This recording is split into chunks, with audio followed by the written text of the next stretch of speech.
People are looking for a new place to live today after an early morning fire forced them out of their apartments in Everett. KIRO 7's Randy Sinha was there and says families had to get out fast as those flames ripped through the Centerpointe complex on 18th Avenue West.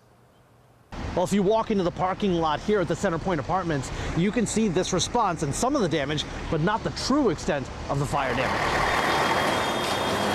I woke up around 4 a.m. to the fire alarm, and sometimes residents will pull it just for no reason, so I was like, well, I'm just gonna try to sleep. Kenny Minea says he rolled his eyes early this morning when he heard the smoke detector go off. He didn't want to deal with yet another false fire alarm. When it proved to be all too real, he got out fast. Then I opened my door and there was smoke, and I was like, we need to evacuate. He barely made it out with his pets and stayed out in the cold this morning until his mother came to help. All of a sudden, it sounded like pots and pans were banging around. My dog got up and started growling and barking. So I'm like getting up, trying to figure out what that was, and look out the window, and you just start to see some of the embers and some of the flames.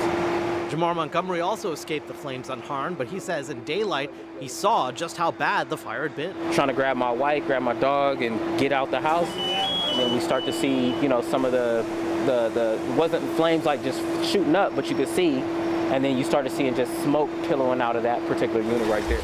After several hours, Everett and South County Fire did manage to get the fire under control. We saw firefighters still spraying down the burned, charred wreckage. Some of them were walking around some risky spots with charred floors and walls, inspecting the damage and dousing hot spots. Both Montgomery and Minea were able to get out safely, and they were told everyone else made it out safely, but for them, it was a close call escaping the flames. It was pretty scary. Probably pick up and go to work, just try to keep with some normalcy of my day, but I really want to thank the Everett Fire Department and the Everett Police Department for their quick response. In Everett, Randy Sinha, KIRO 7 News.